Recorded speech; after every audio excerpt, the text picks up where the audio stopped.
Bienvenidos a este su programa Entre mitos y realidades. Y porque muchos de ustedes nos lo pidieron, volveremos a hablar sobre el estrés laboral. Atendiendo a sus sugerencias, nos enfocaremos ahora en las medidas o técnicas que nos ayudarán a prevenirlo y combatirlo. Según la Organización Mundial de la Salud, el estrés laboral se convertirá en la nueva epidemia del siglo XXI. Así que más vale que nos preparemos. Catalina, estamos ya ansiosos por escuchar a nuestros invitados y tomar buena nota de sus recomendaciones. Gracias, Pilar. Nos habíamos quedado a medias y es importante cerrar un tema tan destacado. Nos acompañan de nuevo el doctor Edilberto Peña y el doctor Manuel Ortega Álvarez. El doctor Edilberto Peña es neuropsiquiatra y director de investigación del Instituto de Neurociencias, Investigación y Desarrollo Emocional, conocedor a fondo de esta problemática. El doctor Manuel Carlos Ortega es jefe del área de enfermedades del trabajo de la División de Riesgos del Trabajo del Instituto Mexicano del Seguro Social.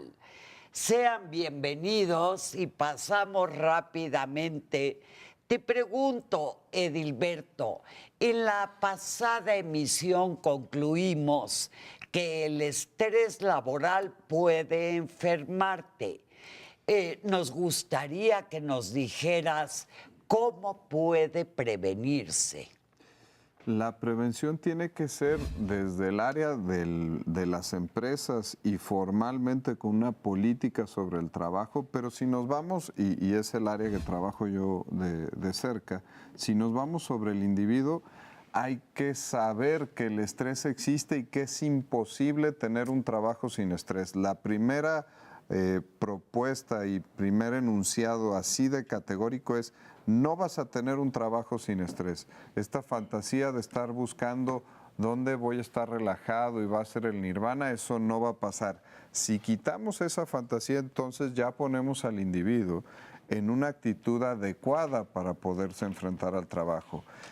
De ahí tenemos que partir a analizar las características individuales de su trabajo y de sus capacidades y de sus potencialidades. Y ahí es donde, a lo mejor lo tocamos un poquito más a fondo después, enseñamos a los individuos cuándo tienen que atender un asunto de manera urgente, cuándo tienen que delegar, cuándo lo tienen que agendar o cuáles de plano tienen que aprender a decir que no.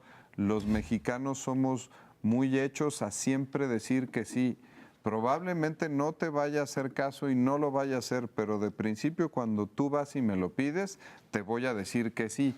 Y eso nos estresa porque ya te comprometiste, pero no me diste las capacidades para poder cumplir el trabajo. Manuel, decía Edilberto que hay que empezar en las empresas. ¿Qué tienen que hacer las empresas para prevenir que sus trabajadores desarrollen estrés laboral agudo? Claro. Quisiera dar dos pasos atrás antes de entrar a contestar de lleno esta pregunta.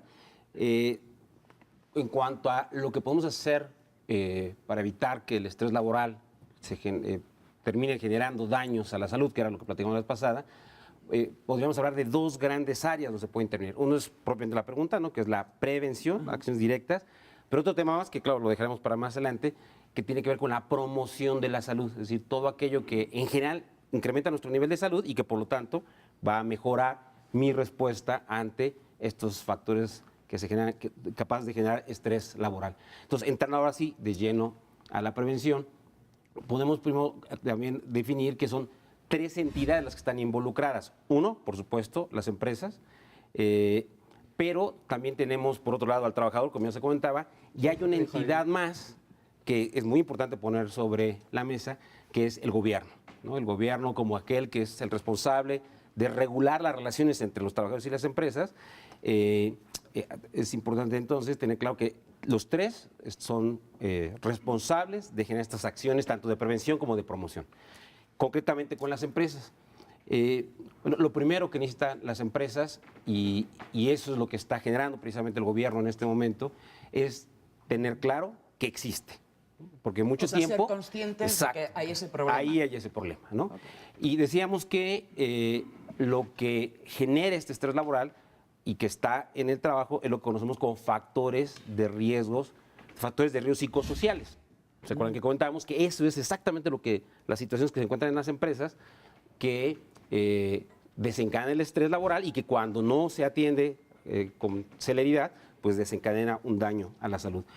Entonces, el gobierno, precisamente a través de la Constitución Política de los Estados Unidos Mexicanos, que es nuestro máximo ordenamiento legal, establece a través del artículo 123 que esto no es opcional, ¿no? Las empresas están obligadas a realizar acciones para prevenir los accidentes y las enfermedades que se producen en ejercicio con motivo del trabajo. Se desprende de la Ley Federal del Trabajo, nuestro siguiente ordenamiento legal, que es la Ley Federal del Trabajo, que en su título 9 precisamente nos habla de todo lo que tiene que ver con los riesgos de trabajo, los accidentes y las enfermedades, y que vuelve a hacer hincapié en que las empresas están obligadas a desarrollar acciones. ¿Cómo podríamos entonces englobar, así a muy grosso modo, lo que una empresa tiene que hacer? Generar un programa de gestión del riesgo, ¿no? ¿Qué son estos programas de gestión del riesgo? Justo los que se encaminan a, primero, detectar que existe esa situación que puede convertirse en un problema para el trabajador, medirla, después de medirla, generar un programa para modificarla, establecer ese programa, evaluar los resultados de este programa y finalmente ver qué nuevas acciones se pueden hacer. Bueno, todo esto de manera global se conoce como programas de gestión del riesgo. Pero a ver, por lo que estás diciendo me parece como... No lo entiendo muy bien. O quiero entenderlo como cuestiones físicas, yo qué sé, que evalúen si hay mucho ruido. Es correcto. O si hace mucho calor. Y poner remedios para eso. Pero el estrés, y lo comentábamos en el programa pasado, tiene también otros orígenes, ¿no? Un ambiente laboral tenso, sobrecarga de trabajo. Ahí las empresas y el gobierno, ¿qué hacen? O qué pueden hacer o qué deben hacer. Sí, como decíamos, lo primero que recientemente, y lo tengo que decir, hace apenas algunos años, el gobierno hizo fue ponerlo dentro de las leyes. Los factores de riesgo psicosociales como tal no aparecían en la ley. Decíamos, está la Constitución, artículo 123, Sí. la Ley Federal del Trabajo, en título 9, y después de eso viene el Reglamento Federal de Seguridad y Salud en el Trabajo, ¿no? Este reglamento recientemente se actualizó y por primera vez en la historia puso como una obligación de los empleadores la evaluación de los factores de riesgo psicosociales generadores del estrés laboral. Apenas... ¿Cómo hacen eso psicosocial? A ver. Exacto. Justo el año pasado, para ser más exacto, junio del año pasado, imagínense, no tiene ni un año que esto salió, se generó la norma 035 de la Secretaría de Trabajo y Previsión Social, y esta norma precisamente lo que hace, su título es así, así se llama, factores de riesgo psicosociales en el trabajo, evaluación, medición y control, acciones para prevenirlo, ¿no? Entonces, bueno, sería complicado dar una descripción a detalle. Lo que podríamos hacer es invitar a los empresas, seguramente muchos de ellos ya la conocen, ya es de conocimiento de ellos, los que no es importante que la revisen, y los va llevando de la mano en cuanto a cuáles son las acciones específicas que tienen que hacer los empresarios para poder Pero entonces... es obligatorio. Es obligatorio. Edilberto, antes de que vayamos más lejos, Sí. a mí se me quedó una pregunta en el tintero la semana pasada.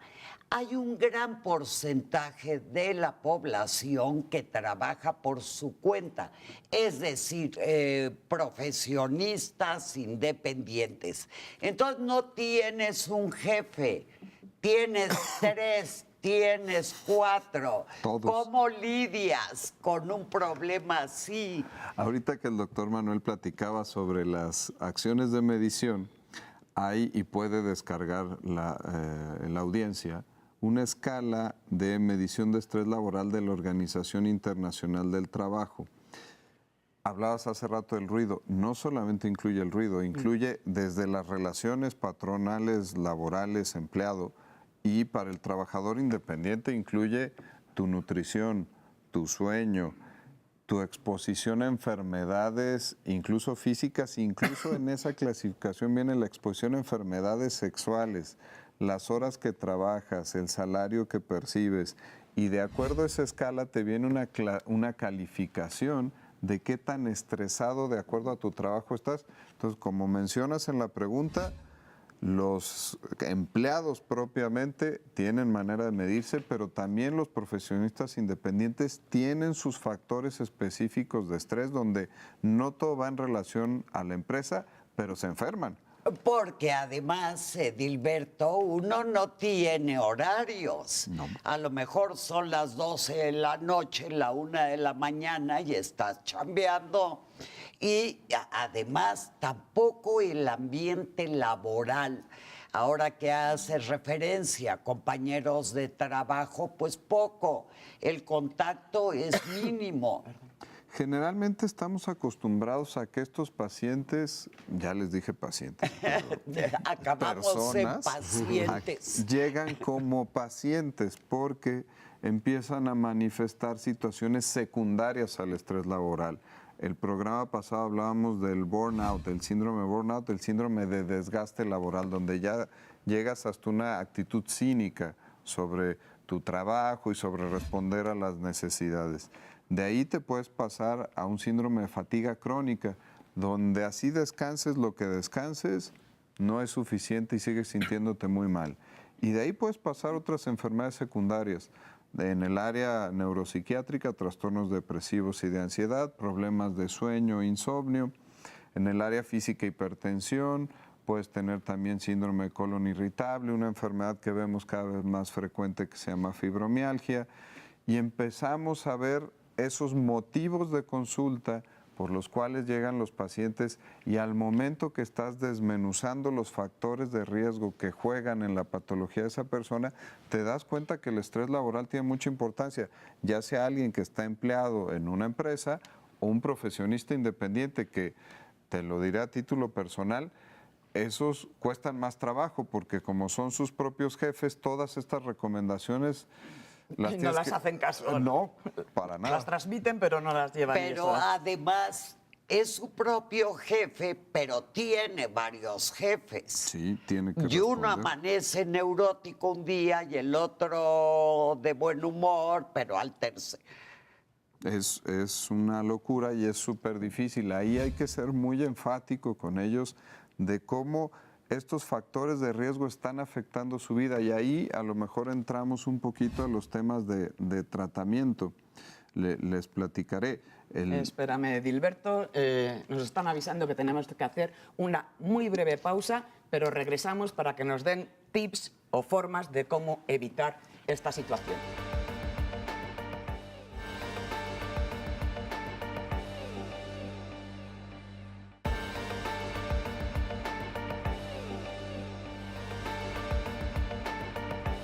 De regreso estábamos con el doctor Edilberto, que hablaba de las posibles prevenciones para los profesionistas que tienen varios jefes. Edilberto. En ese tema de tratamiento tendríamos que dividirlo como en dos grandes vertientes. Uno son las técnicas cognitivo-conductuales, que son todas estas maneras en las cuales reconoces los factores que te generan el estrés y desarrollas estrategias contra ellos. Mencionábamos hace un ratito y hay una técnica que se llama método Eisenhower, donde sitúas en un plano cartesiano lo más urgente contra lo más importante y lo más urgente y más importante, a eso le tienes que dedicar las primeras horas de tu día. Lo que es urgente pero no es tan importante, eso lo tienes que delegar. Lo que es importante pero no tan urgente, eso lo pasas a la agenda y queda el cuadrado de lo que no es ni urgente ni importante, que lo puedes planear con más O sea, al revés de tiempito. cómo lo hacemos, ¿no? Que siempre dejamos para el final lo más difícil. Sacar la reservación de las vacaciones de Navidad de este año, podemos llegar al trabajo a hacer eso y eso no es lo importante. Tenemos que priorizar muy bien y encargar muy bien mi tiempo para hacerlo de manera más efectiva y no dedicarme a hacer bomberazos. La gente que está todo el tiempo respondiendo a las emergencias todo el tiempo va a estar estresado. Y hay una técnica en particular, les decía que hay dos grandes vertientes. La psiquiatría, desde hace algún tiempo, de repente no teníamos mucho interés por cosas que le llamábamos alternativas. Y en los últimos años, algunas de ellas se han sometido a la evidencia científica. Una en particular es el mindfulness, que es propiamente trabajar como psicoterapia a la meditación. No con el tema de religión, de veganismo, no, sino como una técnica. Y esta técnica es muy sencilla de aprender, se puede aprender por libros, por videos, por tutoriales, por algunos cursos Esa y nos clases. ayuda a concentrarnos y enfocarnos en lo que estamos haciendo sin dispersarnos. Es todo el tiempo estar con la atención plena en el aquí y en el ahora. Esto es, si aquí estoy yo platicando en la entrevista, yo no estoy pensando en el paciente que me espera al ratito en el consultorio, en el tráfico que tengo que pasar para regresar a trabajar. Esas cosas las enfrentaré cuando toque. En este momento estoy en el aquí y en el ahora y es un ejercicio y es un entrenamiento. Suena fácil y suena muy banal, pero es algo que hay que estarse repitiendo todo el día, todos los días para poder tener éxito en esto. Los estándares de las estadísticas sobre manejo de ansiedad tienen mejorías de cerca del 60% y sobre todo en empresas también.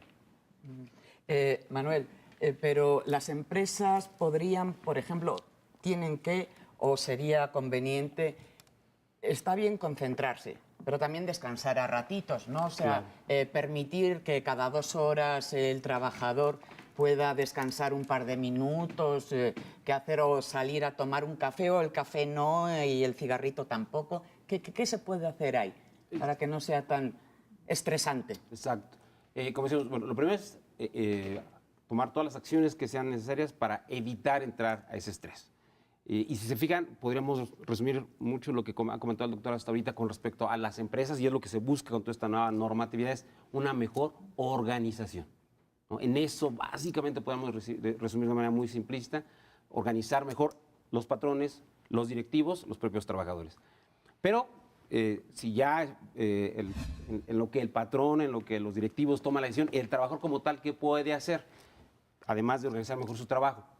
Esto que comentas es algo que ha funcionado muy bien, empezó a practicar en países desarrollados y cada vez se ha ido permeando más en todo el resto de los países. Exacto. Incluso para hacer ejercicios Así es, físicos, a eso iba. ¿no? Y eso O sea, se conoce como pausa para la salud. Esta pausa para la salud justo consiste en suspender, o sea, desconectarse por completo del trabajo y entonces, como se comenta, concentrarme en mi estado de salud, en mi bienestar, tanto físico como emocional, como cambiando de actividad, haciendo alguna otra actividad. Y esto va desde actividades de estiramientos, ¿no? Caminatas, por supuesto que no cigarro, no alcohol. que ahí nos equivocamos, ¿no? Porque a veces no es la decimos, mejor forma. Estoy estresado, me voy a fumar un cigarro, a Así tomar es, un café. Eso para nada Y es al algo- contrario. Exactamente, ¿no? Y cuando percibimos, de hecho, que estamos con un buen nivel de estrés, una pausa para la salud que se recomienda mucho es hacer ejercicios de respiración. ¿Se acuerdan que comentábamos que había 2 tipos de estrés, el agudo y el crónico, ¿no? Y que el que es más dañino es el crónico. O en este estrés crónico lo que hace, decíamos, es acelerar la frecuencia cardíaca, ¿no? Entonces, mantener frecuencias cardíacas permanentemente aceleradas, pues esto, por supuesto, que va a pasar la factura. Cuando nosotros hacemos ejercicios de respiración, ¿no? Respiraciones profundas, inhalaciones profundas, exhalaciones profundas, lo que hacemos es precisamente bajar la frecuencia cardíaca y evitar que estemos en esta respuesta exagerada ante los estímulos del trabajo. Entonces, este tipo de ejercicios debían de incorporarse de una manera sistemática y regular en los puestos de trabajo, especialmente cuando las personas se dan cuenta que las demandas están siendo muy altas. Edilberto, pero todo esto que suena muy bien, a mí me parece que francamente llevado a la realidad, como que está difícil, enredado, se te va a olvidar. Sí, por eso, y somos muy enfáticos en el tema, el primer punto importante en esto es reconocer que el estrés laboral existe, porque es como un mito. Muchas veces, bueno, estás estresado por tu trabajo, hombre, pobrecito, eso está mal. A partir de que lo reconoces es que ya puedes empezar a ver el horizonte de un mejor funcionamiento. Hay algo que a mí me cuestiona mucho. Cuando yo iba en primaria, en secundaria y en la educación formal, se nos favorecía mucho el ser multitarea. Se presumía mucho a la persona que podía contestar el teléfono, atender a una persona al mismo tiempo y estar resolviendo temas con su secretaria. Ahora es justo al revés y ya hay estadísticas que lo soportan. Mientras te dedicas a una sola tarea a la vez, eres mucho más efectivo. Por eso enfrentamos resistencias de las personas a su manera habitual de trabajar, porque ellos creen que es la mejor manera. Hay una frase que siempre me la encuentro en la lucha de esto, que es: yo funciono mejor bajo presión. Te lo dicen frecuentemente los pacientes. Y es mentira. Absolutamente mentira, pero Nos es para engañamos a nosotros mismos. Con eso justifican que procrastinan, los estudiantes que dejan estudiar para el examen hasta el último día, la última posponer hora. todo, ¿no? Posponer, así lo estás justificando y dices que eres muy bueno para hacerlo de esa manera. Son estos paradigmas que ya tendríamos que empezar a cambiar para creer en el estrés laboral, creer en las consecuencias y creer que podemos vivir mucho mejor administrándolo bien. Creo que ese sería un muy buen mensaje para la audiencia. Pero entonces, Manuel, las empresas tendrían que colaborar mucho en este sentido, impartiendo cursos, enseñándote, pues todo lo que acaba de decir Edilberto. Hay una frase que me gusta mucho que dice que las escaleras se barren de arriba para abajo.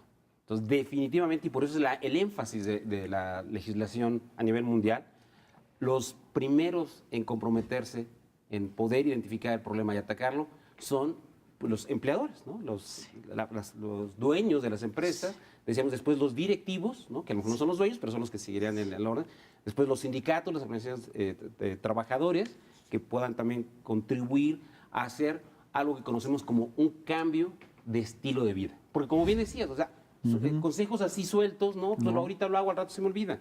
No, este es un cambio de estilo de vida que implica muchas cosas, pero que en cuanto al estrés, pues es importantísimo que entendamos que este es un asunto literal de vida o muerte, ¿no? Tenemos que cambiar estos estilos de vida a estilos de vida saludables. Implica un aprendizaje. Es correcto. De toda una cultura, de otra forma de trabajar. Y yo creo que nos vamos a ir enfrentando a ensayos y errores de situaciones para tratar de mejorar el estrés laboral. Hay una que me he encontrado repetidamente en la literatura, que es el home office. Esto de empezar a favorecer que algunos empleados un par de días trabajen desde casa, bien organizados, otros días vayan a reportar a la oficina. Yo no sé si vaya a funcionar, lo que sí sé es que se tendrá que probar, medir, como decíamos, esto ya es ciencia, esto es tecnología, se mide el resultado y se verá si funciona. El prohibir que se puedan tener empresas que empleen a la gente más allá de 2 horas de traslado para poder llegar a la oficina, tendrán que ser pruebas que van a pasar la prueba del tiempo y ver si funcionan, medidas entre las empresas, los directivos, los empleadores, todos nos tenemos que involucrar en esto. Porque llevarse el trabajo a casa o trabajar en casa, mezclar esos dos ambientes, puede ser también un detonante de estrés, ¿no? O alargarlo. Si no te sabes organizar, si no separas un espacio de tu casa para trabajar, si aprovechas el home office para llevar a los niños a la escuela y atender al niño enfermo y salir con la esposa al súper, entonces ya no estás haciendo el objetivo que pasaba, no cumples con tu trabajo y te terminas estresando el doble. Tendríamos que ser muy estructurados. Ahora que decía Catalina, suenan como buenos consejos, lo decía Manuel, pero tiene que ser una política toda ordenada que se va a permear hasta el individuo y que también tiene, además de barrer de arriba para abajo, también tendríamos que hacer psicoeducación para que los mismos individuos empiecen a exigir esto, empiecen a ordenarse ellos mismos y empiecen a hacer estos cambios de estilo de vida saludable que van a repercutir en muchas áreas de su vida, pero también en el trabajo. Tendríamos que verlo como un tema global. Ajá. Y yo ahí quisiera preguntar también cualquiera de los dos, me da igual.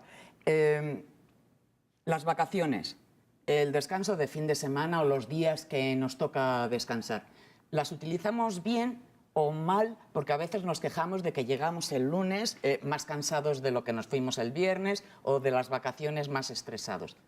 dentro de estos cambios en el estilo de vida, esta es una parte fundamental.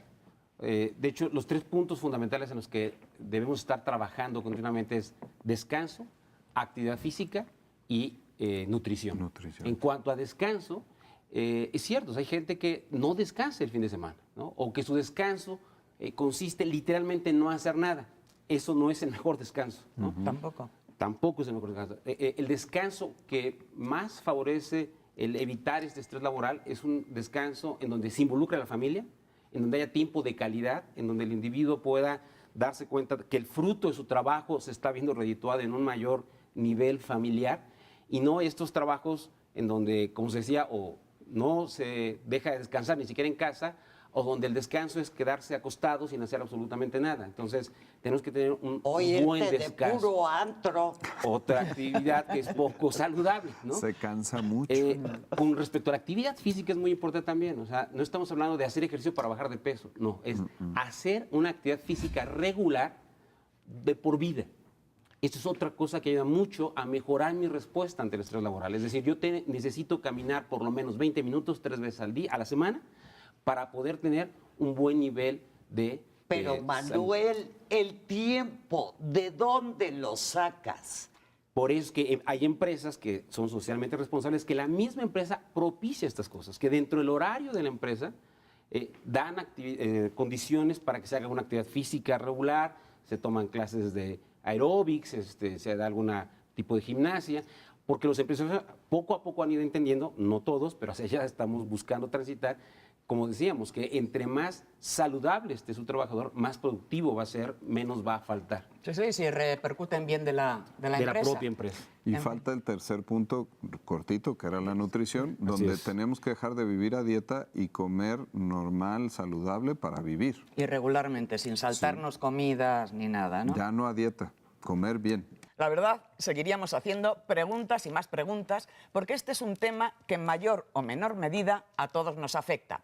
Pero tenemos que despedirnos. Gracias a nuestros invitados por sus consejos que nos serán de mucha utilidad. Y a usted, que nos está viendo, lo esperamos en la próxima emisión de Entre Mitos y Realidades.